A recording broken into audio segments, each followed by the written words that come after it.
Daniel Noboa parece haber roto un récord en América Latina. Apenas lleva 6 meses en el poder, pareciera toda una eternidad, pero no, son solo 6 meses. Y por cada mes, un nuevo escándalo, uno mayor que el anterior. Y desde asuntos diplomáticos hasta problemas energéticos, su administración ha estado marcada por controversias que parecen no tener fin y que han tocado incluso a México, al mundo, ya ni se diga a los propios ecuatorianos. Así que vamos a ver de qué se trata. El primer escándalo se dio precisamente con la toma del canal de televisión TC Televisión en Guayaquil, un hecho que conmocionó al mundo entero. El 9 de enero, si ustedes recuerdan, un grupo de personas armadas y encapuchadas irrumpió como si fuera una película de Batman de Ciudad Gótica. Irrumpieron en las instalaciones del canal, retuvieron a los trabajadores y pusieron en riesgo sus vidas en una transmisión pública en vivo que dejó a la audiencia atónita por lo que estaba pasando. Los atacantes no mostraron piedad, apuntaron con armas a los periodistas, colocaron explosivos en sus cuerpos como si fuera una película de Batman, repito, crearon una verdadera escena de terror. José Luis Calderón, que fue uno de los periodistas, fue obligado a pedir clemencia de rodillas en cadena nacional con un taco de dinamita en su bolsillo, mientras el país observaba horrorizado lo que estaba sucediendo. Fue una acción que por supuesto desencadenó una respuesta inmediata del presidente Noboa, recién estrenado, que declaró en ese momento un conflicto armado interno, catalogó a estos grupos criminales como terroristas, ordenó a las Fuerzas Armadas de Ecuador ejecutar operaciones contundentes contra estos grupos y eso marcó el inicio de una ofensiva sin precedentes. En esos 2 meses siguientes se reportaron todavía más de 13,000 detenciones, una cifra alarmante que reflejaba la magnitud de la respuesta que se estaba teniendo. El problema fue que esta ofensiva también trajo consigo un incremento fuera de control en las violaciones, pues no solo de derechos humanos, porque al final lo que menos debe de preocupar en esto debe de ser este aspecto de los culpables, que por supuesto que es importante, pero es más importante la seguridad de los inocentes. Con esto también crecieron los incidentes de violencia en la población civil, denuncias de tortura, malos tratos también a personas que no tenían que ver en este asunto. Y la segunda crisis después de esto, que ya había de por sí conmocionado al mundo, parecía que nada podía ir peor en esos momentos para Ecuador. Pues viene el mes siguiente, viene otro nuevo escándalo, que fue nada más y nada menos que el aumento del IVA. Una decisión que encendió, por supuesto, la furia de Ecuador, desató una ola de protestas en todo el país. Noboa incrementó el impuesto al valor agregado, subió los impuestos del 12 al 15% del IVA, diciendo que eso era sumamente necesario para financiar las operaciones precisamente por su guerra contra el narcotráfico, contra las bandas de la delincuencia organizada. La Asamblea Nacional inicialmente había rechazado esta medida, la calificaba de injusta, de desproporcionada, pero Noboa utilizó su poder de veto para imponer finalmente su decisión y subir los impuestos a la gente. Subió el IVA, desató una tormenta política y social, porque este aumento fue muy criticado por ser una medida regresiva que castigó desproporcionadamente a las clases más necesitadas, a los más bajos. En lugar de subir los impuestos para los más ricos, subió los impuestos que terminaron afectando a los más pobres de Ecuador. Muchos que ya luchaban de por sí por sobrevivir, por llegar a fin de mes en un contexto económico muy difícil por el que atraviesa Ecuador, incluso organizaciones sindicales, organizaciones políticas de oposición alzaron la voz, protestaron, dijeron que este incremento afectaría directamente a los más vulnerables y que aumentaría los niveles de pobreza en el país. ¿Por qué un aumento del IVA generó tanto rechazo? Pues porque es un impuesto al consumo, uno que todos deben pagar, pero que termina afectando a los más pobres. Y ese fue el principal problema. Todo subió de precio, la canasta básica, la leche, el huevo, la tortilla, todo. Y eso significa que las personas de bajos recursos en Ecuador pues ahora tienen que destinar una mayor proporción de sus ingresos para pagarle impuestos al gobierno si quieren poner comida en sus mesas. Pues por supuesto que las protestas no se hicieron esperar. En ese momento en ciudades como Quito, en Guayaquil, en Cuenca, miles de personas salieron a las calles demandando que se revirtiera esta medida de Noboa, denunciaron una insensibilidad de su gobierno hacia las dificultades económicas que enfrentaban las familias ecuatorianas. Y las manifestaciones fueron muy duras. Noboa las reprimió y eso provocó el enfrentamiento de ciudadanos y las fuerzas de seguridad y dejó un saldo de decenas de heridos y también de detenidos. Y luego, pues este aumento de impuestos ha tenido un impacto muy grande en la inflación de Ecuador. El costo de los productos básicos se disparó y lo que agrava aún más la situación de los sectores más desfavorecidos es que, según el Instituto Nacional de Estadísticas y Censos, la inflación anual en Ecuador, ahora con esta nueva medida de Noboa, se incrementó hasta un 3% después de que subiera los impuestos y redujo el poder adquisitivo de los hogares. Tercera crisis económica, tercer escándalo. Cuando pensábamos que ya nada podía sorprender después de lo de la televisora pública, después de subir los impuestos apenas llegó, viene la crisis diplomática con México. Una situación que ya sabemos que sacudió las bases de las relaciones internacionales de Ecuador y sorprendió al mundo entero. Todo comenzó con esta irrupción de la policía ecuatoriana en la Embajada de México en Quito el 5 de abril con el objetivo de capturar al exvicepresidente Jorge Glass, quien se encontraba refugiado en dicha embajada bajo asilo diplomático. Esta acción fue percibida por la administración de Noboa como una violación flagrante, de su derecho internacional y de su soberanía diplomática, y terminó originando que asaltaran la embajada mexicana, que agredieran violentamente a los cónsules de México, al personal diplomático de México. Y la reacción, por supuesto, de nuestro país, de México, no se hizo esperar. El presidente Andrés Manuel López Obrador condenó enérgicamente este incidente, anunció que se retiraba todo el personal diplomático mexicano de Quito, y mientras que esto pasaba, exigía también que Ecuador pidiera disculpas al gobierno de México, por supuesto, por la administración de Noboa, por las medidas que había tomado. México incluso presentó en ese momento una demanda contra Ecuador, una que sigue vigente ante la Corte Internacional de Justicia, que por cierto hace unas horas ya hay noticias de que ya van a emitir un fallo, vamos a estar pendientes de cuál es. México dijo que Ecuador había cometido violaciones al derecho internacional, violaciones al derecho diplomático y por supuesto la respuesta de Ecuador fue igualmente contundente. La administración de Noboa sorpresivamente presentó una contrademanda, demandó a México ante la Corte Internacional de Justicia encima de que se metió al consulado mexicano, agredió al personal diplomático de México, irrumpió nuestra soberanía nacional y todavía nos demanda, pues, y exigía una disculpa de México, exigió una disculpa del gobierno mexicano. Incluso hace unas semanas salió a declarar que estaba dispuesto a reanudar las relaciones diplomáticas con México, pero bajo sus condiciones. Y el mundo pues observó con mucha preocupación este conflicto. Las organizaciones como la OEA, la Organización de Estados Americanos, la Comunidad de Estados Latinoamericanos y Caribeños, la CELAC, convocaron a reuniones incluso extraordinarias para discutir este incidente que no había tenido precedentes en todo el mundo. No hablamos de América, en todo el mundo no había pasado nunca jamás algo así.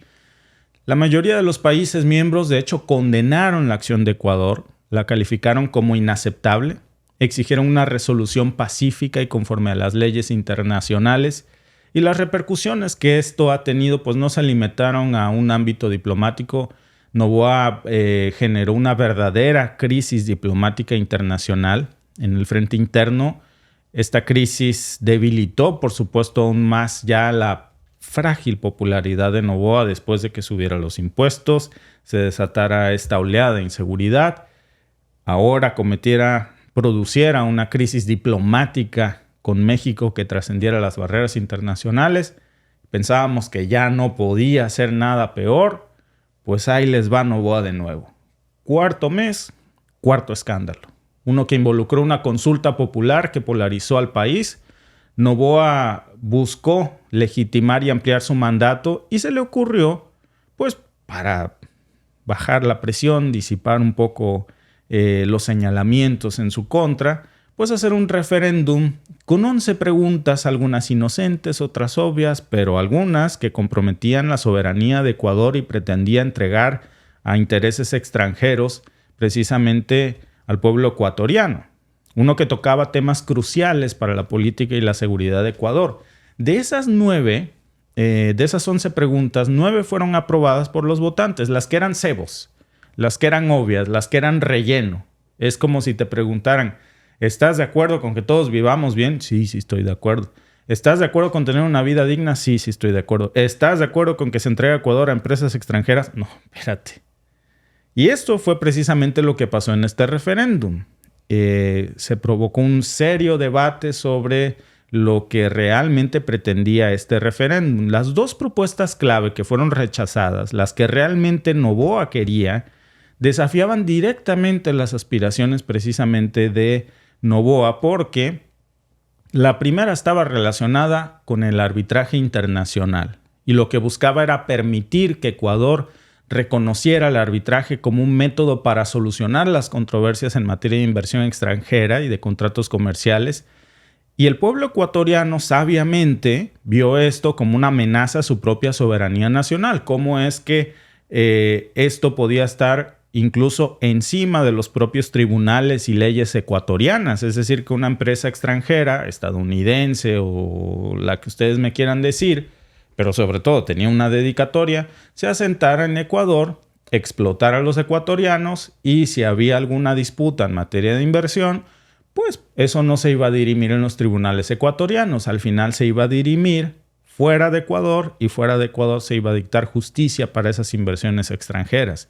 Y por supuesto que esto generó la percepción de que lo que realmente quería Noboa era abrirle las puertas al arbitraje internacional para poner a Ecuador en una posición vulnerable frente a las grandes corporaciones extranjeras. Es decir, estaba entregando prácticamente a su propio pueblo. Bueno, su propio es un decir, porque recordemos que él en realidad no nació en Ecuador. Por supuesto que esta medida fue percibida como una capitulación del presidente ecuatoriano ante intereses extranjeros y una potencial pérdida de control sobre los recursos estratégicos de Ecuador para entregárselos a otros países. La segunda propuesta, que también rechazó Ecuador en ese momento, fue la que permitía el trabajo por horas, y esto fue visto como un intento de flexibilizar el mercado laboral a expensas de los derechos de los trabajadores. Los sindicatos y las organizaciones laborales en ese momento también percibieron esto y argumentaron que esto lo que iba a causar es que abriría la puerta a que se explotara a los trabajadores ecuatorianos y a la precarización del empleo en Ecuador, porque le iba a permitir a empleadores extranjeros llegar, contratar, despedir a trabajadores ecuatorianos muy fácilmente, reducirles los beneficios laborales. Un modelo de explotación perfecto para empresas extranjeras. Pensábamos que no había otra cosa peor. Llega el quinto mes, llega el quinto escándalo de Noboa. Uno relacionado con los apagones, una crisis energética terrible. Un problema que evidenció la falta de disposición, la fragilidad, la falta de previsión de la administración de Noboa en el sistema energético de Ecuador y la incapacidad que tuvo para resolverlo de forma efectiva. A pesar de que supuestamente había promulgado una ley orgánica de competitividad energética que Noboa había anunciado con bombos y platillos, que supuestamente eso iba a acabar con el cortes de energía en Ecuador, pues no sirvió para nada.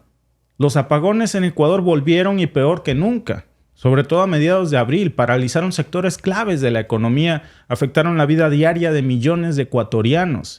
Esta ley, que se presentó como una solución integral basada en la inversión, en la generación de energía limpia supuestamente, que detrás de esto seguro había entregarle a empresas extranjeras precisamente esta privatización energética, decía que iba a desburocratizar el sector energético, forma elegante para decir privatizar, y esto no logró, por supuesto, evitar la reaparición de los apagones.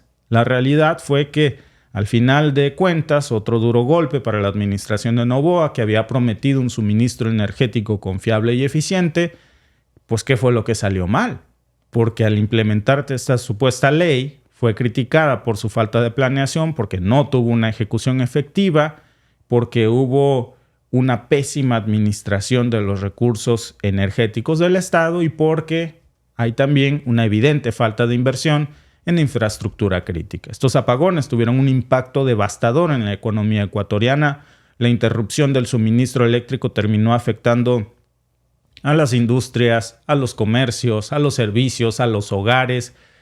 Millones de dólares en pérdidas económicas significativas, según estimaciones del Ministerio de Producción de Comercio Exterior, Inversiones y Pesca. Las pérdidas ascendieron solamente por esto a más de 12 millones de dólares por cada hora de apagón. Imagínense, 12 millones de dólares perdidos por cada hora de ineptitud de la administración de Noboa.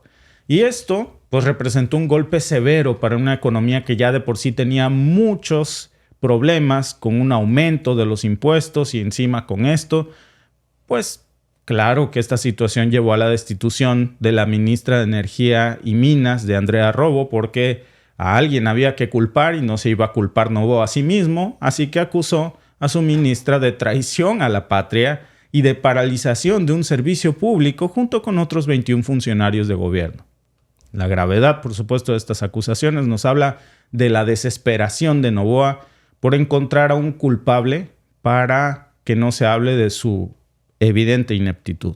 A Robo, que es una figura clave en la administración de Noboa, se defendió, dijo que la crisis energética era el resultado de problemas estructurales de décadas de malas decisiones políticas que no podían ser resueltas de la noche a la mañana y menos con una ley mágica como la que Noboa había anunciado. La designación de Roberto Luque, que es el ministro de Transporte y Obras Públicas, como el nuevo encargado interino de la cartera de Energía y Minas, pues fue vista como un intento muy desesperado de Noboa por estabilizar esta situación. Luque anunció que tenía un plan de emergencia para abordar los apagones, pero la confianza en la administración de Noboa ya estaba seriamente dañada para ese entonces y la incertidumbre sobre el suministro eléctrico continuó siendo una gran preocupación para la población ecuatoriana, que veía cortes de luz un día sí y otro también. ¿Qué podía ir peor a estas alturas de la vida? Sexto mes, sexto escándalo. La rivalidad con la vicepresidenta Verónica Abad. Una disputa interna que ha sacudido los cimientos del gobierno de Noboa.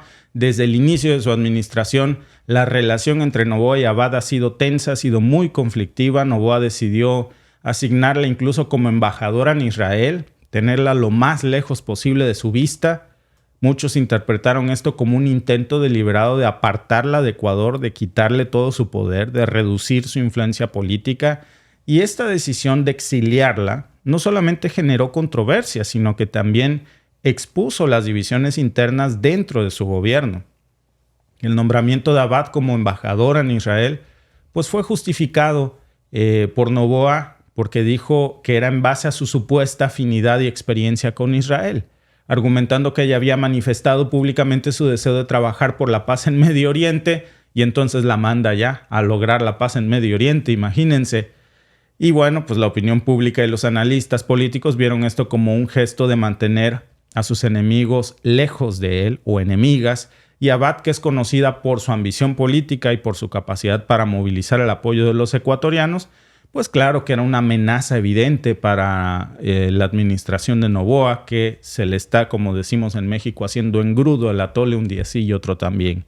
Esta situación se agravó todavía más cuando encarceló al hijo de Abad, Francisco Barreiro, detenido bajo acusaciones de tráficos de influencias, pero, por supuesto, no pasa lo mismo con su esposa, que está señalada de actos de corrupción relacionados con la construcción de un desarrollo presuntamente en una zona protegida. Esta detención del hijo de Abad fue vista por muchos como un golpe directo a la vicepresidenta, y Abad no tardó en acusar a Noboa, de hecho, por persecución política. Ella denunció que las acusaciones contra su hijo eran parte de una campaña orquestada por Noboa para desestabilizar y forzar su salida del gobierno. Curiosamente, ya hablamos de esto, como al mismo tiempo que le fabricaban delitos adicionales a Abad, al mismo tiempo la embajada estadounidense le notificaba a Verónica Abad que su visado para viajar a Estados Unidos había sido revocado sin darle mayores explicaciones del por qué. Y ahora, pues esta situación se vuelve todavía más complicada cuando Esteban Guarderas, que es el vocal del Consejo de Participación Ciudadana y Centro Social, presentó esta denuncia de la que les hablábamos contra Abad, y el Tribunal Contencioso Electoral también la respaldó por supuesta infracción electoral. Una nueva acusación, una nueva, al parecer, fabricación de delitos que lo que está haciendo es asegurarse de quitarse de encima a todos sus enemigos políticos. Y así como hemos visto, la administración de Noboa cada mes sigue envuelto en controversias, en una crisis peor que la anterior, y cuando pensamos que ya no nos puede sorprender nada más, pues he aquí estos primeros 6 meses de su gobierno con los primeros 6 grandes escándalos o errores imperdonables, Alba. Así es. Por aquí ya hay una actualización que nos hizo favor nuestro amigo Cristian Rivadeneira Jarrín sobre la Corte Internacional de Justicia.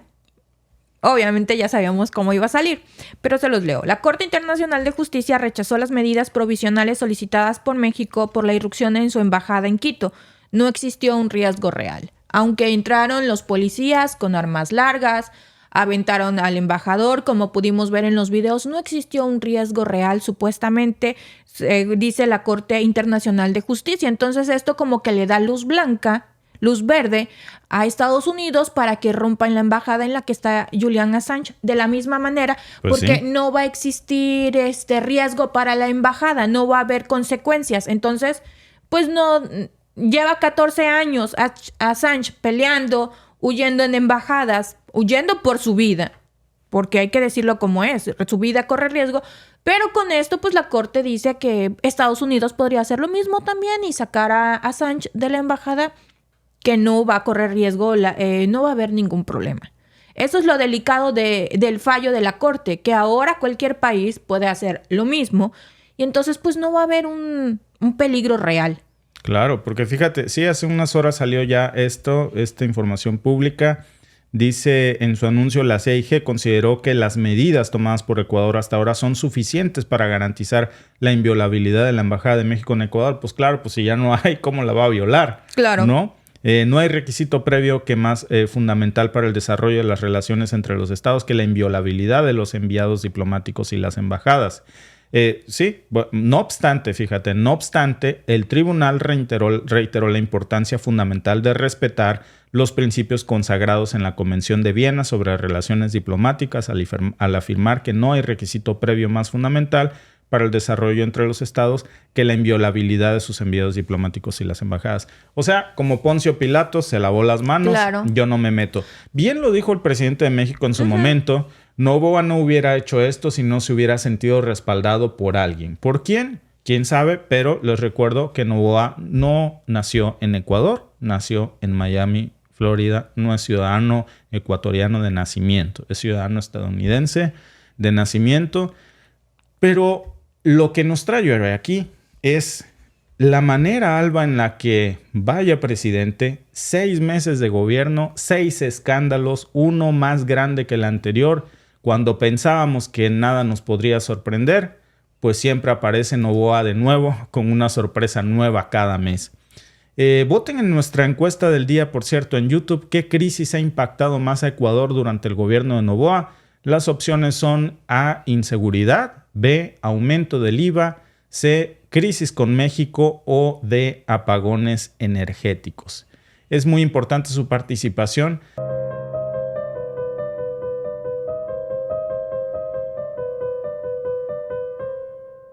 Francia acaba de disparar un misil nuclear supersónico desde un avión Rafale en una operación que sorprende al mundo. Este ensayo, que es parte de la Operación Nacional Durandal, se llevó a cabo con un ASPAM renovado, sin carga militar a bordo. Esto ocurrió precisamente en medio de tensiones globales, en donde este evento está destacando, por supuesto, dice Francia que es el compromiso con su capacidad de disuasión nuclear. Pero ¿qué implica esto para Europa y para el mundo cuando Macron dice que es parte de su compromiso de disuasión nuclear? ¿Hacia quién? Hacia Rusia, definitivamente. ¿Cómo afecta esto precisamente? ¿Cómo escala las tensiones con el Kremlin? ¿Y qué riesgos estamos enfrentando realmente? Este misil, el ASM-PA o ASPA, es un proyectil de crucero capaz de ser lanzado desde cazas Rafale franceses, diseñados para alcanzar con mucha precisión objetivos tanto en tierra como en mar. Alcanzan una velocidad supersónica y tienen una capacidad de evasión. Este misil representa un pilar fundamental en la estrategia de disuasión nuclear o ataques nucleares de Francia. Es la respuesta hacia el Kremlin. Aunque esta operación estaba planificada desde hace ya muchos meses atrás, no podemos ignorar el contexto geopolítico en el que hoy se desarrolla precisamente esto. Se realizó justo después de que Rusia llevara a cabo ejercicios militares apenas antier con armas nucleares tácticas cerca de la frontera con Ucrania. Esto después de una escalada, de un intercambio de amenazas entre Macron y Putin. Una maniobra que claramente está buscando intimidar o querer demostrar cierto poder militar nuclear frente al Kremlin y decir, nosotros también tenemos con qué. Este ensayo llega justo 2 semanas después también de que el presidente Emmanuel Macron hiciera una declaración muy importante. Dijo que Francia está dispuesta a compartir su arsenal nuclear con otros países de la Unión Europea. Esta oferta de lo que él llama un paraguas protector nuclear es un movimiento estratégico que está buscando fortalecer la cohesión defensiva de Europa frente a las crecientes amenazas externas. ¿Qué implica realmente este movimiento, este lanzamiento de un misil nuclear desde un avión táctico francés? Es el ensayo de lo que pudiera ser una previsión de un ataque nuclear francés a Rusia en respuesta. ¿Es un gesto simbólico? ¿Es una preparación concreta de defensa colectiva? Bueno, pues si analizamos un poco más esta nota que están informando no solamente las autoridades francesas, sino también ya lo están cubriendo bastantes medios de comunicación, este ASMPA no solamente se trata de un misil que es de altísima precisión, sino que también es un símbolo de la tecnología militar francesa. Digamos que es, por decirlo así, su joya de la corona. Está diseñado por MBDA, que es una industria que respalda precisamente el desarrollo de este misil y cuenta con un alcance de cientos de kilómetros. Puede volar hasta bajas altitudes para evitar ser detectado por los sistemas de defensa antiaéreos enemigos, en este caso pensemos en los rusos, y su capacidad de ser lanzado desde los cazas Rafale, que son de los equipos más sofisticados que tiene Francia y también de los que hay en el mundo, pues le da una maniobrabilidad extra en el uso táctico en el campo de guerra. El momento en que sucede este ensayo, repito, no es una coincidencia y no podemos dejarlo pasar, porque se realiza justo después de que Rusia ayer también hiciera sus maniobras nucleares tácticas frente a Ucrania. Y ahora Francia, pues evidentemente lo que está haciendo es estar retando nuclearmente al Kremlin. Le está diciendo, tú tienes esto, yo tengo esto. Según el ministro de Defensa, Sébastien Lecornu, esta demostración dice que fue crucial para la defensa nacional francesa. El gobierno de Macron ha aprobado una ley de hecho que va a cubrir el periodo 2024 hasta el 2030, destinado a garantizar la credibilidad de disuasión nuclear a largo plazo. Es una ley que asigna el 13% de todos los créditos militares franceses a la modernización y a la sostenibilidad de su arsenal nuclear. Llega justamente en esta escalada de retórica que tiene Macron con Putin, asegurando, dice, que Francia va a contar con un misil nuclear aire-tierra de 4ª generación. La meta es para el 2035. Esta 4ª generación de misiles nucleares aire-tierra de la que Macron está hablando, se trata de una planeación para 11 años, 2035, que promete ser un avance significativo en términos de precisión. Se supone que va a tener un alcance y una capacidad destructiva y que estos nuevos misiles franceses no solamente van a mejorar la capacidad ofensiva de Francia, sino que también van a fortalecer su postura defensiva y van a asegurar que cualquier agresor potencial se enfrente a una respuesta rápida y devastadora. Ojo que lo que dice Macron es el anuncio con bombos y platillos de un misil nuclear supersónico, no hipersónico. En un momento, pues Alba nos puede hablar acerca de las diferencias de un misil supersónico y un misil hipersónico, porque creo que es clave que tengamos aquí muy claro este truco, porque hay una enorme diferencia. ¿Qué características específicas podemos esperar de estos misiles de 4ª generación?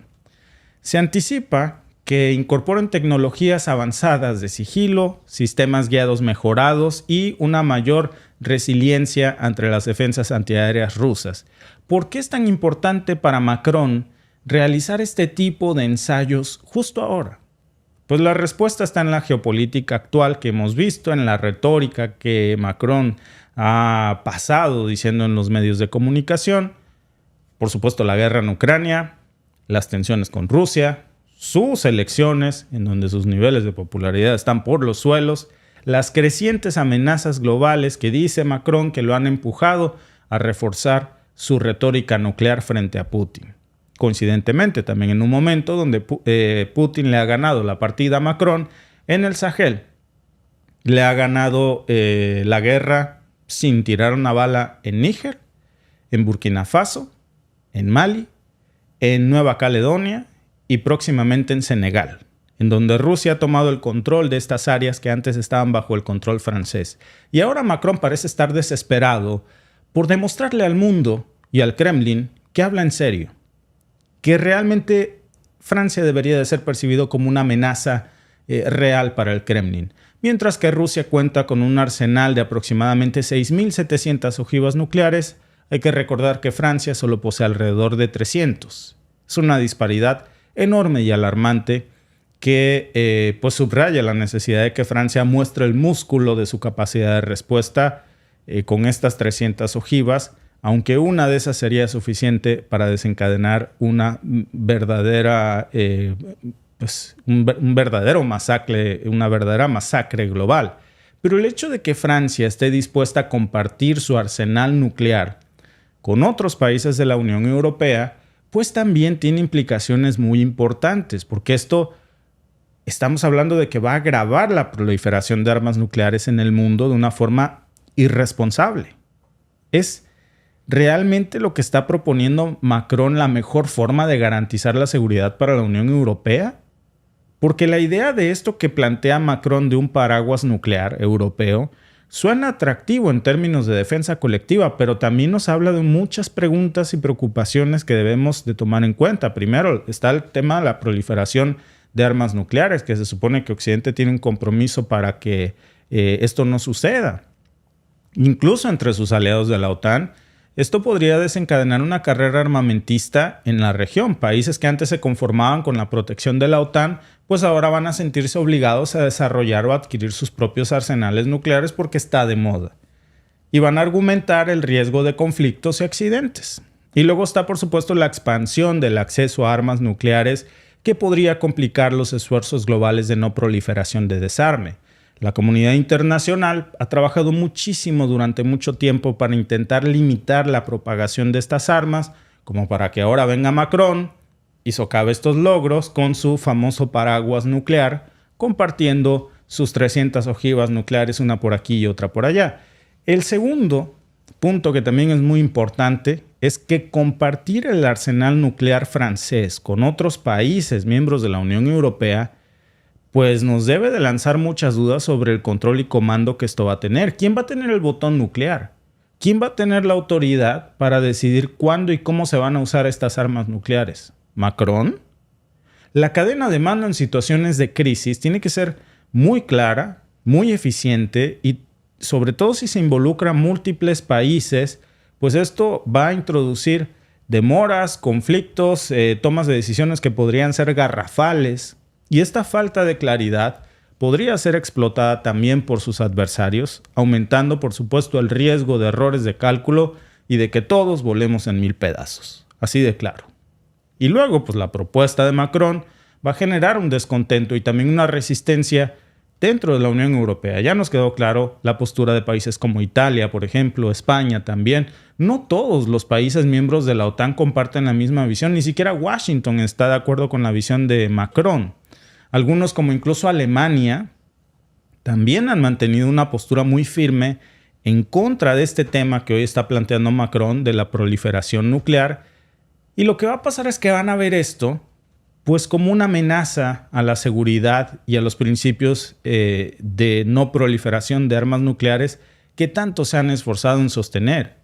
Esto va a llevar a divisiones dentro de la Unión Europea como si no tuvieran ya suficientes. Va a debilitar la cohesión va a mermar la capacidad de respuesta conjunta, las amenazas externas y, en conclusión, el disparo de este misil nuclear supersónico por parte de Francia es más que un simple ensayo militar. No hay que tomar este tema a la ligera porque evidentemente es una declaración de poder y una medida de disuasión, dice Francia, nuclear, que ocurre en un momento de alta tensión con Rusia, con la aprobación de una nueva ley de defensa francesa en donde dice que está asegurándose su capacidad nuclear para que se mantenga relevante y efectiva y distribuida en otros países que rodean a Rusia, para que esto sirva como ejemplo de una demostración de fuerza, Alba.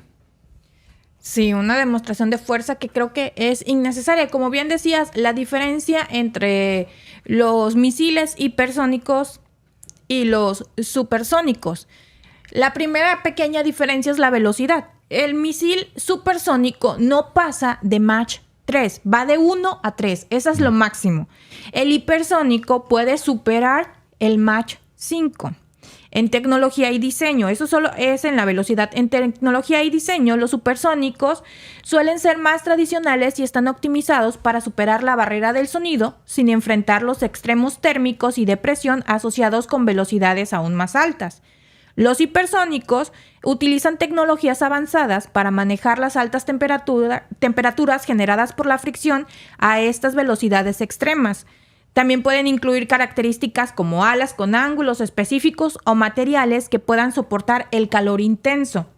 En la trayectoria y la maniobrabilidad también hay otra diferencia.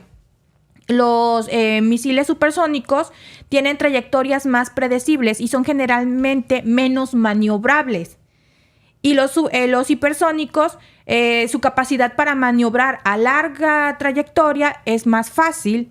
También son más difíciles de detectar y de interceptar. Esa es una. Los supersónicos son más sencillos de que los derriben. Claro, los hipersónicos, claro. por supuesto que no. Es casi imposible. También la aplicación y la estrategia, que en el campo de batalla es básica y es esencial. Los supersónicos son usados en misiones donde no se necesitan velocidades rápidas ni extremas. O sea, para algo muy sencillo. Sí. Honestamente, bueno, ¿no? Pues sencillo, entre comillas, ¿verdad? Ajá, o sea, comparado con el supersónico, sí, que tienen son de ataque más rápido, hacen una penetración de las defensas enemigas mucho más letal debido a su velocidad y la capacidad para cambiar de dirección rápidamente. Ahora, marquemos esta diferencia, Alba. Cuando dices misiles hipersónicos, estamos hablando de lo que tiene Rusia. Ajá. Cuando decimos supersónicos, estamos hablando de lo que tiene... De los nuevos juguetes de Macron. De los nuevos juguetes de Macron que, comparando la velocidad, la máxima a la que pueden llegar es Mach 3, que es mucho, pero no alcanzan largas distancias, no pueden ser maniobrables desde tierra, son lanzados aire-aire, o sea, de un avión al otro, no pueden ser maniobrados y obviamente son muy fáciles de derribar, comparados con los hipersónicos, que son los que tiene Rusia, que su velocidad puede superar el Mach 5, alcanzan velocidades, pues obviamente, como lo dije, Mach 5 más fuertes, tienen mayor maniobrabilidad y hacen, por supuesto, mayor destrucción.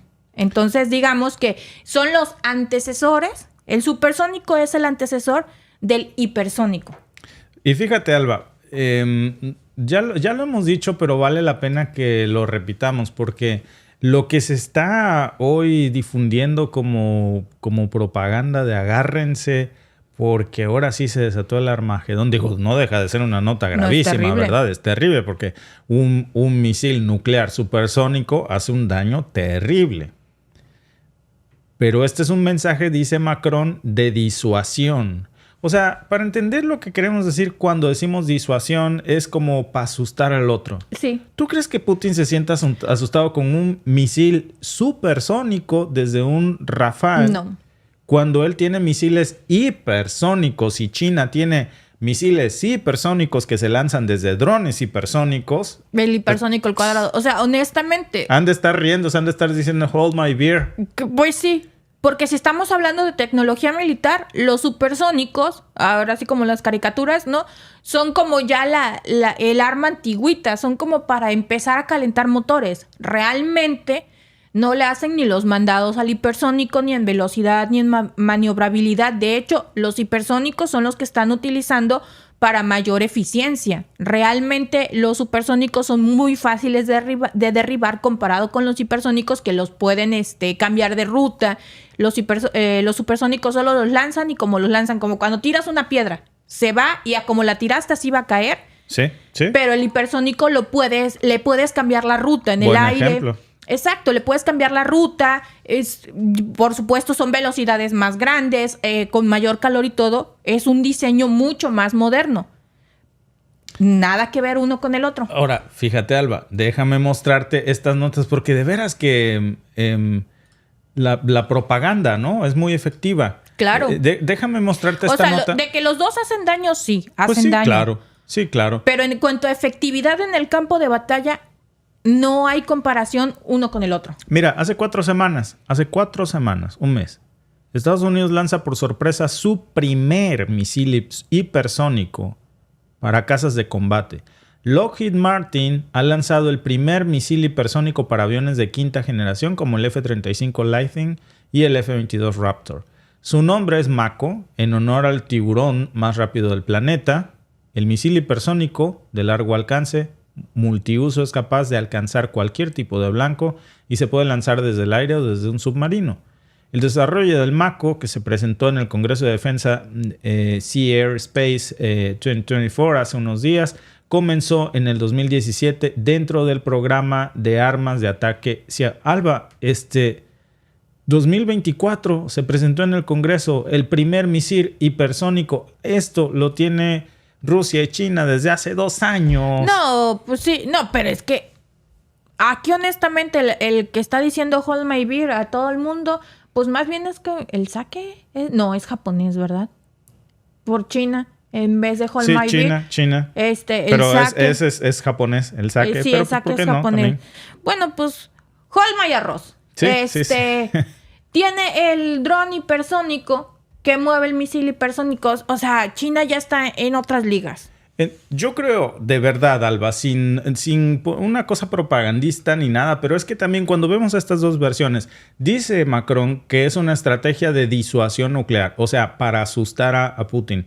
Yo no creo realmente que en estos momentos esté orinando del miedo ahí en el Kremlin en estos momentos, pero bueno, vamos a ver qué dicen nuestros amigos por Telegram. Pero antes, por supuesto, que los invitamos a participar en nuestra encuesta. Si nos están viendo por YouTube, pueden votar. ¿Qué piensas del disparo del misil nuclear francés? A, es una respuesta necesaria. B, es un gesto agresivo. C, es una defensa legítima. O D, es una escalada peligrosa. En un momento vamos a leer también sus comentarios. Estamos en vivo, recuerden. Pero vamos a ver qué dicen nuestros amigos que nos ven desde la Argentina, desde la hermosa y bella Argentina. Hola Víctor, hola Alba, ¿cómo les va? De acá de Argentina les estamos hablando. Y con respecto a lo que es la Federación Rusa en la guerra, con la OTAN, desde que se inició la guerra, siempre se ha estado en conflicto con la OTAN. No podemos no darnos cuenta de que el solo hecho de que hayan suministrado desde entrada hasta el momento de la fecha, sigan enviándole armamento y dinero para bancar a Ucrania, es una guerra mundial. Ya hace rato, no es que se va a hacer ahora, mañana o pasado. La guerra mundial inició ni bien se inició la guerra con Ucrania. Y hay que buscar un poquito también en la historia de lo que fue Ucrania cuando pertenecía a la Unión Soviética. Después que se separó, también hubieron muchísimos delitos por parte de Ucrania, de lesa humanidad. El tema de la limpieza étnica fue algo muy conocido en Ucrania. Violaban y asesinaban personas rusas, como son ellos, que son separados de lo que fue la Rusia. Y bueno, lo único que te puedo llegar a decir es que espero que pronto se termine. Y deseo que Zelensky, que para mí es un humorista de muy mal humor, ¿cómo puede llegar a un humorista hacer lo que hace él? También ponerse vestimentas de militar, como hace un payaso que nosotros en Argentina tenemos de presidente, que se payasean haciendo cosas que no corresponden. Lo primero que hay que hacer es agarrar y de poner las armas y entregar lo que corresponde al que ganó la guerra. De entrada la ha ganado y la va a seguir ganando. Desde ya, saludos muy grandes de aquí de Argentina y vamos, adelante, muchísima fuerza. Muchas gracias, amigo Paul. Sí, se llaman penas de guerra, penalidades de guerra, y el que pierde la guerra siempre las paga. ¿Quieren que les cuente un cuento? Nosotros las pagamos. Cuando Estados Unidos nos ganó la guerra, precisamente, que se firmaron esos famosos tratados en donde perdimos más de la mitad de nuestro territorio, fue precisamente una penalidad de guerra. Y mira, Alba, yo les comentaba hace rato de esta nota de hace 4 semanas, en donde se anuncia que por primera vez hay un misil hipersónico estadounidense. Dice nuestro amigo Leo Masi, te agradezco por tu comentario. Error, Putin presentó los misiles hipersónicos en el 2018. Tiene 6 años, Alba. 6 años que se presentó esto del otro lado del mundo. Y bueno, pues yo creo que te decía el otro día, yo creo que sí hay que pedirle cuentas, sobre todo en el mundo occidental, a Lockheed Martin y a Raytheon, porque están 6 años atrasados. Dice nuestro amigo Indie Arts Kennel, siempre es interesante escuchar la opinión de 2 personas prorrusas. Y gracias, amigo. De hecho, siempre es interesante leer la opinión de una persona pro-occidental. Porque claramente están a favor de Rusia. Supongo que claramente estás a favor de alguien más. Nosotros estamos a favor de la verdad, amigo, porque hay algo que no se puede negar a menos que seas propagandista. Lo que no se puede negar es que esto fue anunciado hace 4 semanas, mientras que esto otro fue anunciado hace 6 años. 6 años y nos están cobrando el 52% de nuestros impuestos, Alba, en estos países, para que no salgan con esta chorrada. Claro, y decir lo que está pasando no es... Aquí hay que despedir a alguien. Claro. No, y dice, es que si estás a favor de si hablas de los chocolates, está a favor de los chocolates. No. Es como si dijéramos, es que está muy bien que las empresas estadounidenses y las empresas canadienses, porque nosotros vivimos en Canadá, se instalen en México y se roben todos los recursos naturales. No, el que esté en Occidente no le voy a aplaudir a que una empresa de cualquier país extranjero a tu país, a México, llegue a robarse los recursos naturales porque los pagan a precio de nada, como lo hace Francia en África. Nos dejan con empleos que dicen que van a ser fuentes de empleo y son empleos mal pagados, contaminan, explotación laboral a máximo esplendor. Contaminan ríos, tierra y todo. Cuando se acaban los recursos naturales, se van. Y esos empleos mal pagados desaparecen. Pero nos dejan un problemón con contaminación del suelo, del aire, de la tierra, en donde no se puede cultivar nada. Entonces, si aplaudimos lo que acostumbran a hacer las grandes potencias, porque muchas de ellas son occidentales, empezando por Estados Unidos y Canadá, para decir que somos pro-occidentales y que estamos bien. No lo voy a hacer. Y tampoco voy a aplaudir la guerra, pero hay que informar lo que está pasando, porque si nos metemos a ver CNN, hay un malo en la historia, pero escuchen también las declaraciones de la OTAN. Y entonces pongan un balance. Para la OTAN es un gran negocio la guerra, porque ellos dicen que solo han tenido que dar dinero y ningún soldado de la OTAN ha muerto. Es una falta de respeto, mi querido prooccidental, cuando hay más de 100,000 soldados ucranianos que tenían familias, que sus vidas son tan valiosas como la de cualquier soldado estadounidense, canadiense o de cualquier otro país, que venga el secretario general de la OTAN a decir eso y justo lo diga en Ucrania. Es una falta de respeto para las familias, para los miles de ucranianos que están desplazados en todo el mundo por el motivo de la guerra. Y es más, Alba, déjame abonar... Entonces no hay que aplaudir eso. Y déjame abonarte algo más al comentario, porque yo creo que es importante decirlo. El que paga manda. Claro. Y nada nos da, yo creo que tenemos más derecho incluso de opinar sobre esto, porque nosotros pagamos, aquí vivimos, son nuestros impuestos. Y qué mejor que alguien que vive en Occidente, que paga impuestos en Occidente, que es ciudadano de Occidente para criticar a Occidente. Entonces, pues alguien desde afuera... Mira, Alba, te voy a decir, es como cuando estás casado con la muchacha más hermosa del mundo, o sea, tú. Gracias. Pero te critico. oye, es que mira, pues yo creo que podemos mejorar esto. Pero claro, el de enfrente la idealiza, la chulea, porque no sabe, ¿verdad? Oh, ¿qué está diciendo? ¿Era halago o era... Terminó mal el halago, ¿verdad? Terminó mal el halago. Terminó mal el halago. Pero No, es que verdad, no, Alba. es que idealizan, Alba. Es Exacto. gente que cree que quiere de pronto cruzar la frontera y entonces no te preocupes, hermosa chiquita, yo nunca te voy a criticar, voy a alabar todo lo que digas, así estés mal y no me atreveré a contradecirte jamás. Esas son las clases de tipos que llevan a países a las ruinas porque el silencio de las mayorías es precisamente la mejor arma de los sistemas dictatoriales para hacer lo que hagan. Vivimos en un país con una democracia que hay que defender y, por supuesto, con líderes a los que hay que exigirles cuentas porque para eso pagamos impuestos y un montón. Y un montón. Vamos a ver qué dicen nuestros amigos de Estado de México. Saludos, Alba y Víctor desde Nesa. Bueno, pues aquí reciban un cordial saludo desde el Estado de México. En cuanto a sus preguntas, sí, sobre Macron, como dicen, ¿le conviene compartir su arsenal nuclear con la Unión Europea? Yo digo que no le conviene. Y ni siquiera algunos países creo que le aceptarían el arma, porque al tomar armas es como anunciar que están en contra de Rusia y creo que hay muchos países que no quieren tener nada que ver con problemas con Rusia, ¿verdad? Entonces, solo unos cuantos yo creo que van a, como dicen, realmente le van a aceptar algo a Francia, a Macron. Otros países no creo que quieran tener al lado a un enemigo que los puede acabar en un 2x3. Entonces, ¿y si está actuando correctamente? Claro que no. Al contrario, está empeorando la situación.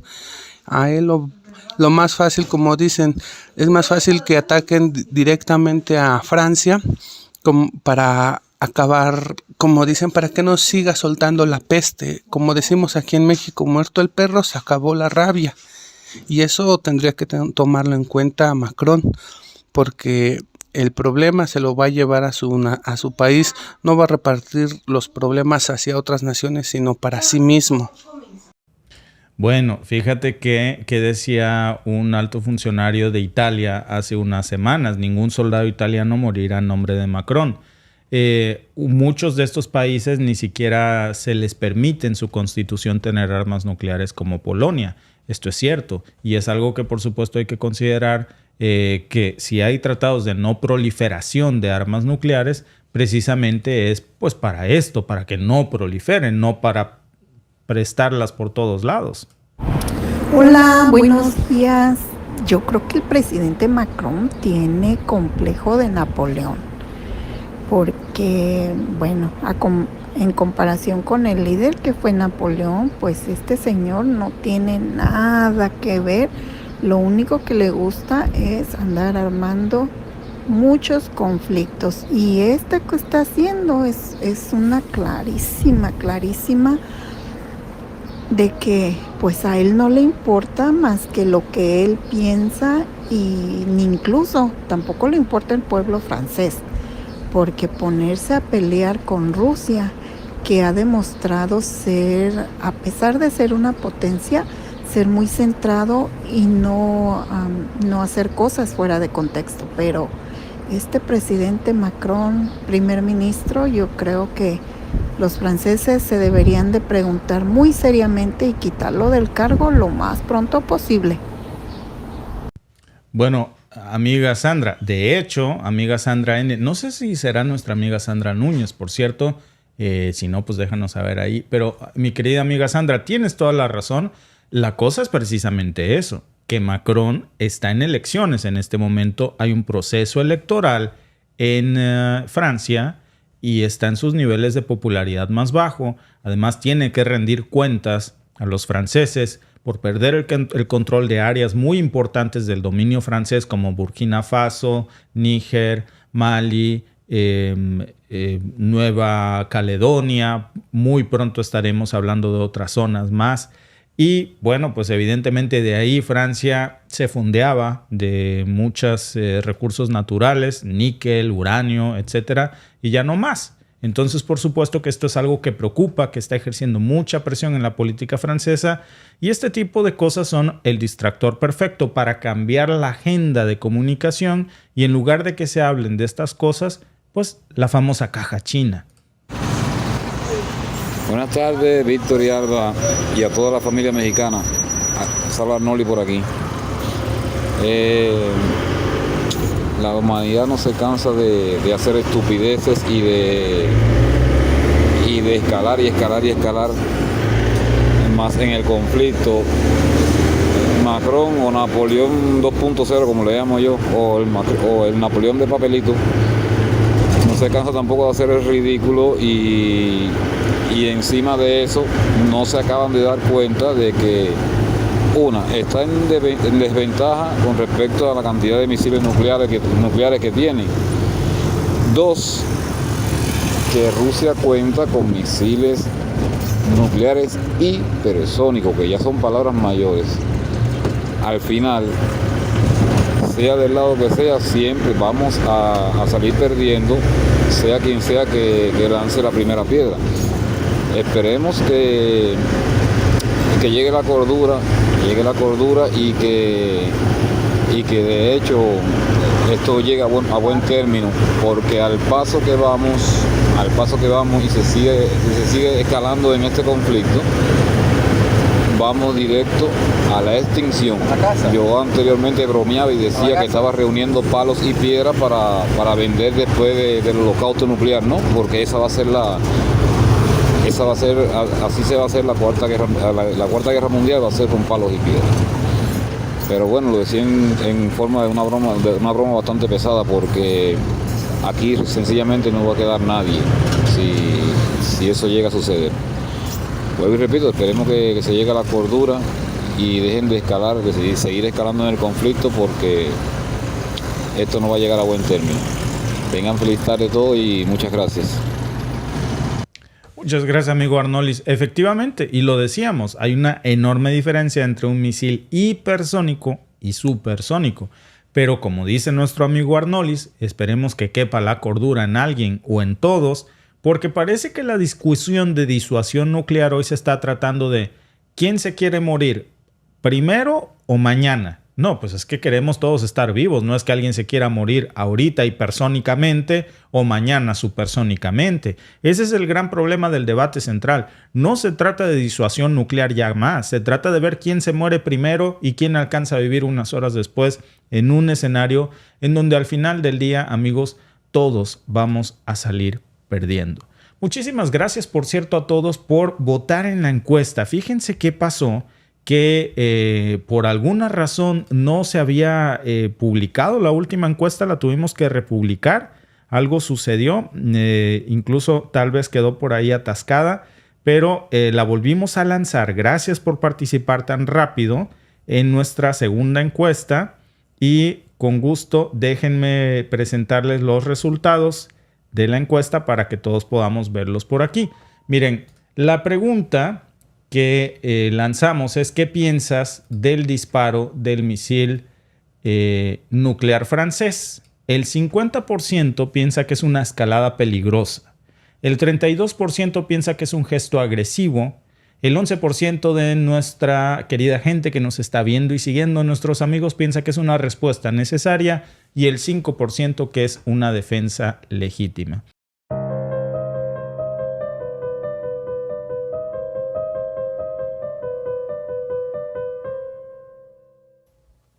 Putin ha decidido que Rusia va a confiscar bienes de estadounidenses si Washington utiliza los fondos congelados de Moscú. Este decreto, firmado recientemente por el presidente ruso, permite al país identificar y tomar posesión absoluta de las propiedades de empresas o individuos estadounidenses, su dinero, sus casas, sus coches, sus terrenos, sus activos, sus negocios, sus marcas, todo. Esto ocurre en un contexto donde Ucrania y sus aliados occidentales han estado presionando para usar esos fondos rusos para financiar la defensa de Kiev. Además, la medida se anuncia justo cuando los ministros de finanzas del G7 se están reuniendo en estos momentos para discutir este mismo tema. Y al mismo tiempo, las tropas rusas han intensificado su ofensiva también en Kharkiv, donde los combates recientes han dejado al menos 7 muertos. ¿Qué tan graves podrían ser las represalias rusas y hasta dónde está dispuesto a llegar Putin para proteger los intereses de Rusia? ¿Cómo va a reaccionar Estados Unidos ante esta medida, que no creo que le esté cayendo nada bien el chiste? El gobierno ruso ha dejado muy claro que va a tomar represalias si Occidente utiliza los fondos que le han congelado. Según este decreto firmado por Putin hace unas horas, Moscú no solamente va a identificar, sino que también va a confiscarle las propiedades a los estadounidenses que estén ahí en su territorio y le va a permitir que las entidades rusas, si así lo deciden, si así lo solicitan a los tribunales de su país, tengan que compensar por cualquier pérdida sufrida debido a las confiscaciones de sus propiedades, quitándoselos a los bolsillos de las empresas estadounidenses. Este proceso incluye una lista de activos, por supuesto, de estadounidenses que podrían ya ser incautados. Hablamos de valores, participaciones en empresas rusas, bienes raíces, derechos de propiedad. El texto del decreto establece que cualquier entidad rusa tiene el derecho de acudir a un tribunal para determinar si su propiedad ha sido confiscada de manera injusta.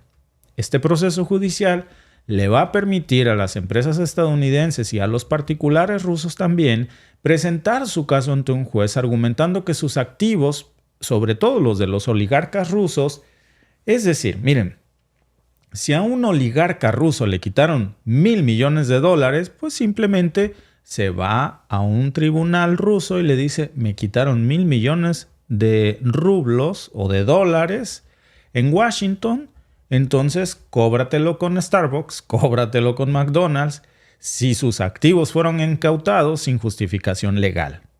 Si un tribunal ruso encuentra que esta confiscación fue de hecho injusta, el siguiente paso va a ser ordenar una compensación. Y esta compensación no se va a realizar en efectivo, no se va a realizar en rublos, sino que se realizaría en forma de activos o propiedades estadounidenses que estén localizadas en Rusia. Cóbrate.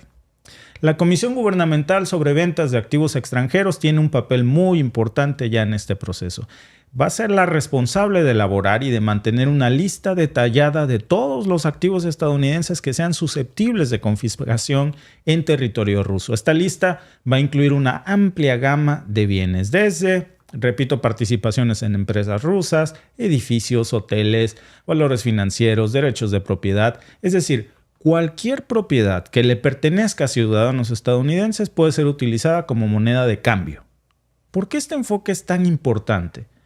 Pues primero porque está introduciendo un mecanismo legal de ojo por ojo, diente por diente, que Rusia puede usar para contrarrestar las sanciones occidentales al permitir que los tribunales rusos pues dicten compensaciones. El Kremlin está institucionalizando su respuesta a la confiscación de sus activos en el extranjero. Pero además, esta medida crea un marco legal que está intimidando a los inversores estadounidenses que siguen teniendo su dinerito, sus negocios, sus bienes en Rusia. Y no son pocos, son marcas gigantescas que a pesar de que nos habían dicho que no estaban ahí, hoy sabemos que sí están. Y esto está generando mucha incertidumbre sobre la seguridad de sus inversiones en Rusia. Es una multimillonada. La transferencia de activos estadounidenses a manos de Rusia podría de hecho afectar significativamente a muchas empresas estadounidenses, válgase la redundancia, que están ahí todavía en suelo ruso. Varias de los gigantes todavía mantienen operaciones allí. Por ejemplo, miren, se nos había dicho que por las sanciones ya no estaban ahí. Con este decreto estamos descubriendo que ahí siguen, haciendo dinero. Ahí les va la lista. PepsiCo genera aproximadamente $3.4 mil millones en ingresos en Rusia. Eso sin contar los bienes que tiene ahí. Nada más estamos hablando de lo que genera en estos momentos. Eso representa el 4.4% de sus ganancias globales. Es decir, casi el 5% de las ganancias globales de PepsiCo vienen de Rusia. Luego sigue Kimberly-Clark, que es otra compañía destacada. El 3% de sus ingresos, equivalente a $600 millones de sus ventas, vienen de Rusia. ¿Saben quién más? McDonald's. A pesar de que nos habían dicho que habían cerrado temporalmente algunos de sus restaurantes, eso fue cierto. Lo que no nos dijeron es que siguen operando con más de 800 locales que aún están abiertos, que decían que esos los iban a cerrar después y nunca los han cerrado, generando alrededor de 2.3 mil millones de dólares en ingresos. Otro gigante estadounidense que sigue en Rusia, Coca-Cola.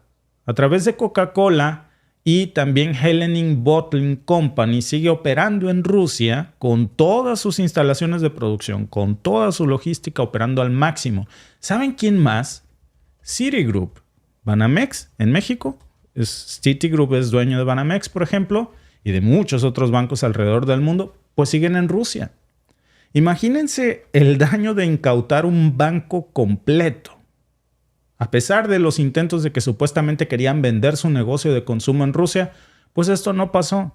Y siguen teniendo una exposición significativa con aproximadamente 9.8 mil millones de dólares en activos en el país.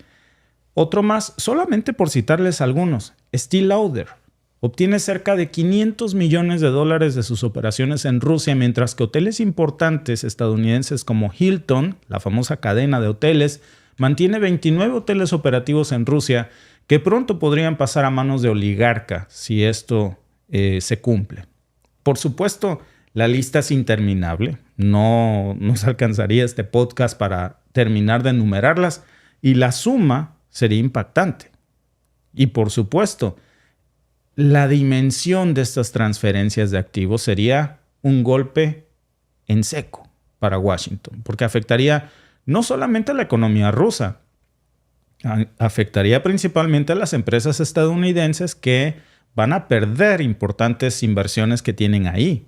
Además, el riesgo que ahora están percibiendo los inversores globales sobre qué va a pasar con su dinero. Algo como lo que les pasó a los oligarcas rusos, que pues potencialmente van a ir disminuyendo su inversión extranjera directa en Rusia, pero tal vez ya sea demasiado tarde para eso porque Rusia no los va a dejar sacar su dinero en estos momentos después de que se emitió esta ley. Sobre todo, no va a dejar ni a permitir retiros masivos de dinero, fugas de capitales. Y esto, por supuesto, que está exacerbando la situación económica y las tensiones internacionales. ¿Qué opciones tienen estas empresas ahora para proteger sus activos? Muy pocas. Francamente, muy pocas. No puede haber una mediación diplomática porque esta se rompió desde el momento en que se congelaron activos rusos y se están disponiendo de las ganancias de esos activos para mandarlos a la guerra en Ucrania, por supuesto, para mandarle armas a Ucrania. De eso ya hablamos la semana pasada. Y luego, pues la retirada del mercado ruso, pues es alguna posibilidad, pero repito, eso lleva riesgos y Rusia no les va a permitir a PepsiCo, a Coca-Cola, a Citigroup que en este momento saquen todas sus grandes fortunas y vendan sus propiedades en un día. Eso no va a pasar. Washington ha aprobado también por su parte una legislación que le permite a la administración de Joe Biden confiscar activos rusos en bancos estadounidenses y transferírselos a Ucrania. Eso fue lo que desencadenó todo esto. Y esa medida que había sido calificada repetidamente de ilegal por parte de Rusia, pues hoy encontró un eco. Y el reciente decreto de Putin es precisamente la respuesta directa a esas acciones que se habían anunciado por meses. Están buscando nivelar el campo de juego, por supuesto, y ahora pues hay negociadores. Ahora sí ya aparecieron los que andaban perdidos, ya aparecieron negociadores del G7 que han estado discutiendo con Rusia cómo explotar mejor, elegir otro tipo de sanciones, pero también están explorando cómo sacar beneficio de estos 300 mil millones de dólares en activos financieros rusos, como grandes cantidades de divisas, bonos del gobierno, por ejemplo, que fueron congelados poco después del inicio de la guerra entre Ucrania y Rusia en febrero del 2022. La capacidad que Rusia tiene para tomar represalias de manera similar, pues ahora está cobrando impulso, está aumentando el riesgo en estas tensiones y está apuntando precisamente el dedo a las inversiones privadas estadounidenses en suelo ruso. Este decreto que enumera valores, participaciones en empresas rusas, repito, bienes muebles, bienes inmuebles, derechos de propiedad, entre muchos otros activos estadounidenses, potencialmente ya son susceptibles todos de incautación. Dmitry Medvedev, el expresidente y actual vicepresidente del Consejo de Seguridad de Rusia, ya salió también a reconocer el mes pasado que Moscú posee una cantidad considerable de propiedades estatales estadounidenses y que cualquier respuesta de Rusia pues sería asimétrica desde la perspectiva de que no se equipara la riqueza que oligarcas rusos invirtieron en Estados Unidos como la que Estados Unidos invirtió en Rusia. Pero se están enfocando en los activos de individuos privados ahora. Y esos activos de muchos inversores extranjeros, incluido tanto individuos como importantes fondos de inversión estadounidense, se encuentran precisamente en cuentas especiales denominadas como cuentas tipo C, que Rusia introdujo poco después de enviar a su ejército a Ucrania, y pues con esto se prevé que puedan ser golpeadas con una serie de sanciones desde febrero del 2022, y el dinero en esas cuentas no puede ya transferirse fuera de Rusia. Le pusieron una especie de candado. Al ponerle esta clasificación a todos los individuos estadounidenses que tenían inversiones ahí, se congeló la posibilidad de que pudieran sacar su dinero de Rusia sin el permiso de las autoridades rusas. ¿Hasta dónde va a escalar esta confrontación? ¿Cuál va a ser la respuesta de Washington? ¿Cuál va a ser la respuesta del G7? Pues definitivamente que estamos ante una situación de muchísima tensión que solo va a empeorar las repercusiones de la efímera posibilidad que hoy hay de un diálogo entre Estados Unidos y Washington, pero la respuesta de Washington y la ejecución de este decreto que acaba de firmar Putin van a ser determinantes en los próximos movimientos de esta compleja partida de ajedrez política que hoy ha revivido el famoso adagio mexicano de juego que tiene desquite, Alba, ni quien se quite. Así es. Sobre todo porque estábamos acostumbrados, y es que, hablando de, como siempre hemos dicho, ¿no? La justicia debe ser pareja. Si tú pones sanciones, confiscas bienes, pues la otra parte puede hacer lo mismo. Si tú tienes la autoridad para hacerlo, la otra parte también.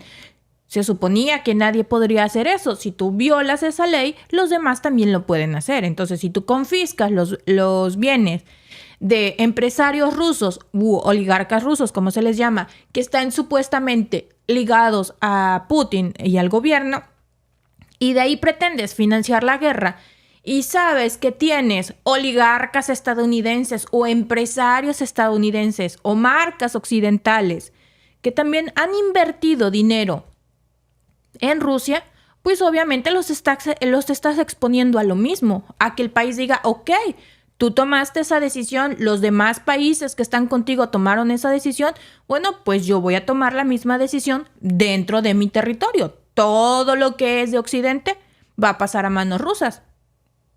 ¿Y cómo le puedes decir que no? Ahora, ¿con qué cara van a salir a decir los demás? Es que son ilegales. Es ilegal, sí. Si están haciendo lo mismo. Confiscaron bienes que no son suyos. Ok, es ilegal. Si lo hace Rusia es ilegal. Si lo está haciendo Occidente, también es ilegal. O sea, en igualdad de condiciones, ambas son ilegales. No porque lo haga Rusia ya es ilegal y cuando lo hizo Occidente es justicia. Pero en ambos casos es ilegal. Y luego, utilizar el dinero, robarte, porque es robarse algo que no es tuyo. Ya lo congelaste, pero ahora decides sobre ese dinero qué uso se le debe dar. Eso es un robo. Claro. Si Rusia lo hace, vas a decir que es robo y que es ilegal. Y si tú lo haces, se llama justicia. No, señores. La balanza pareja. ¿Sabes qué? Bueno, dos cosas. Que lo dijo el mismo Medvedev, que es asimétrica la respuesta. Cuando dijo que es asimétrica, se refiere a que la cantidad de dinero que fue incautada a oligarcas rusos no se compara para nada con lo que tiene Rusia de inversores estadounidenses. Hablábamos de 300,000 millones de dólares. Sí. Es una fortuna. Aquí no hablamos, pero ni de 100,000. O sea, no se le compara. Hay más dinero de oligarcas rusos invertido en el extranjero de lo que el extranjero había invertido en Rusia. Por lo tanto, yo creo que el G7 va a decir, pues lo siento Coca-Cola, lo siento McDonald's, Pepsi, te dije que lo sacaras, ¿para qué no lo sacas? Pues ahora te friegas. Bajas de guerra. Pero lo que sí, Alba, es que esto está generando un golpe enorme en donde menos se lo esperaba precisamente Washington, porque Washington puede de pronto pensar que, bueno, pues ¿cuánto me puede quitar Rusia realmente? Pues que no es ni mío, que es de Coca-Cola. Pero la pregunta es, Alba, ¿cuántos bonos del Tesoro tiene China invertidos en Estados Unidos? Y esa, Alba, es la pregunta fundamental que nos debe de llevar a la conclusión de la noche. Ahí es donde realmente está atacando Putin. Porque si tú quieres con esta ley, Putin no le está quitando mucho dinero que digamos a las empresas estadounidenses. Pero ¿saben cuál ha sido el otro efecto dominó? Claro, estamos hablando de 300,000 millones de dólares de oligarcas rusos. Pero ¿saben cuántos bonos del tesoro posee aproximadamente China? Tiene 775,000 millones de dólares en bonos del tesoro en estos momentos, según el último corte del 2024. 775,000 millones de dólares. Y nada más, Alba, para darles un calambre, acaba de vender, si mal no recuerdo, algo así como 72 y algo. Mil millones. Sí, 72,000 millones de bonos del tesoro, de los 775,000 que tiene. Entonces lo que está pasando con China, que vamos a hablar de eso en nuestro próximo podcast, es que se está tensando muchísimo la relación entre China y Taiwán con la llegada del nuevo presidente Lee antier. Porque Lee es una pieza fundamental en la administración de Biden. Es el nuevo Zelensky de Biden, pero en Taiwán. Y entonces, en estos momentos, la situación en China se está tensando frente a las costas de Taiwán de una manera peligrosa. China ya hizo una movilización de buques, de bombarderos, de aviones. ¿Es una estrategia de intimidación? Sí. Pero en ese juego de tensión no sabemos cuándo esto puede escalar. Y China, que no es tonto, sabe que si un conflicto estalla en Taiwán, lo primero que va a decir Washington es, de la que me libré, música para los oídos. ¿Se acuerdan que le debíamos 775,000 millones de dólares a China? Pues ya no más, porque ahora nos ha dado el pretexto perfecto para sancionarlo, y incautarle, no pagarle nada de lo que le debemos, porque acuérdense que un bono del Deuda tesoro... free. Sí, un bono del tesoro básicamente es la manera en la que Estados Unidos se financia. Cuando tú no tienes suficiente dinero, suponiendo que eres un país y dices, ¿saben qué? No tengo lana, ¿quién me presta? Ya saben que yo soy buena paga y te voy a dar intereses. Así funciona esto. Ah, bueno, pues yo te presto. ¿Qué más seguro que los bonos del tesoro? Es dinero seguro. Yo sé que cuando lo necesite me lo va a devolver. Ajá. Y a menos que esté sancionado. Y me va a dar un buen interés. Además, qué mejor que tener mi dinero en dólares. Bueno, a China se le ocurrió que sería buena idea tener 775,000 millones de dólares en bonos del tesoro estadounidense. Prestarle a Estados Unidos, dicho de otra forma, 775,000 millones. Cualquier día que los ocupe me los regresa. Pues ahora China está pensando que tal vez no se los va a regresar después de lo que le hicieron a su amigo Putin. Y entonces está liquidando bonos del tesoro como loco. Está vendiéndolos a todo el que se los pueda comprar. Si a alguien le interesa, pues China está vendiendo, por cierto. ¿Y por qué es esta reacción? Por la escalada en la tensión de Taiwán. ¿Qué está originando esto en el dólar? Mucha presión. Cuando Estados Unidos le vende armas a Taiwán, la reacción de China es vender montones del tesoro. Pues claro, porque ¿sabes qué dice China? ¿Sabes con qué dinero le está mandando Estados Unidos armas a Taiwán? Si Estados Unidos no tiene, todo lo debe. Con el dinero que yo le presté de 775,000 millones de dólares en bonos del tesoro, lo está utilizando para llenar la isla que tengo enfrente de armas que me apuntan. Y bueno, esa es la tensión que se está generando. ¿Qué pasa cuando China empieza a poner esta presión de vender dólares? Si ustedes van al banco y tienen ahí una cantidad importante de ahorros, por ejemplo, digamos 100,000 pesos, 100,000 dólares o 300,000 pesos mexicanos, qué sé yo, vayan a retirarlos al banco y ahí me cuentan si se los dan en ese momento. No se los van a dar. ¿Saben por qué? Porque el banco no los tiene. Tiene que conseguirlos de otras sucursales porque no todo el dinero está en un solo lugar. Y porque evidentemente el negocio del banco no es devolverte tu dinero, es que se lo prestes para regentearlo. Bueno, algo así pasa en la economía mundial. Solamente el 20% del dinero que existe en el mundo es físico y se puede tocar. Lo demás es electrónico, es una fantasía. Ya hemos hablado de eso. ¿Qué va a pasar si China dice, venga para acá? Quiero mis 775,000 millones de dólares en bonos del tesoro de regreso. Pues, ¿qué le va a decir? Oye, mira, vente mañana porque hoy no los tengo, pero pues es un trámite engorroso, pero ya estamos en camino. Es lo que está haciendo China. El resto de los inversores se está preocupando porque esto le pondría mucha presión al dólar y están tratando, por eso vemos estas visitas bipolares de Blinken, que un día va de buena onda. Oye, Xi Jinping, qué bonito corte de pelo, te ves más joven, ¿qué te hiciste? ¿Te pusiste Botox o qué? Oye, la y crema otro día de va arroz. a amenazarlo. Sí, la crema de arroz, el agua de Crema arroz, te está funcionando el agua de arroz. El agua de arroz. Es que en el TikTok traen que el agua de arroz que te ayuda Sí. supuestamente a rejuvenecer, entonces por eso se escuchó medio racialmente motivado, ¿eh? No es racialmente motivado. De hecho, son ciudadanas chinas que traen esa teoría del agua de arroz para la piel. Entonces suena apropiación cultural. No, porque va Blinken a preguntarle a Xi Jinping sobre el agua de arroz. No más te estoy yo soy como el agua, por donde quiera encuentro salida. Por donde se encuentra salida. Sí, claro. Estoy nomás aquí jugando contigo. Pero es cierto, Alba. Por eso Blinken va un día y le dice, oye, qué bonito te ves hoy, Xi Jinping. Y al otro día va y le dice, oye, ¿me arreglas esto por las buenas o por las malas? Porque saca su papeletita Xi Jinping de Coppel y le dice, hey, papá, te sigo teniendo en mi libreta. Y Blinken le dice, ya supéralo, mi amor. No, en mi libreta de los que me deben. Entonces no te hagas, ¿no? Sí, aquí estás en la lista de morosos. En la lista de morosos. Y eso está originando esta presión precisamente, Alba, en los bonos del Tesoro estadounidense. En el sistema financiero global en sí. Por supuesto que esto le está agregando presión a las inversiones de PepsiCo, que ya no sienten confianza para invertir en Rusia. Pero ningún oligarca ruso siente ya más confianza para invertir en Washington. O sea, todo el sistema financiero internacional se está yendo al traste desde el momento en que se está utilizando a la moneda de reserva mundial como un arma de guerra. ¿Cuál será el impacto, por cierto, de la confiscación de bienes estadounidenses en Rusia? ¿Perjudicará realmente a las empresas estadounidenses? ¿Va a escalar el conflicto o no va a tener ningún impacto significativo? Voten porque es muy importante conocer su opinión, Alba. Así es. Muchas gracias a nuestra amiga la señora Chamonix por tu super chat. Y dice, ¿qué saben del fallo de la Corte de la CIJ contra México? Bueno. Pues ya hablamos de eso hace rato, pero si quieren entrar a ese en vivo, les va a decir que no pueden verlo a menos que sean adultos mayores de 18 años y bueno.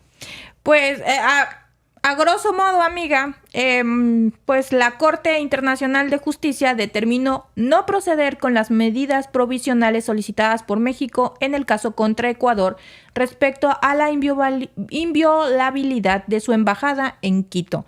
Esto no quiere decir que aquí se acabó el pleito. Esta es la primera instancia, hay más por pelear, pero por la primera, la Corte dijo que no había habido motivo de peligro, que estaba todo bien.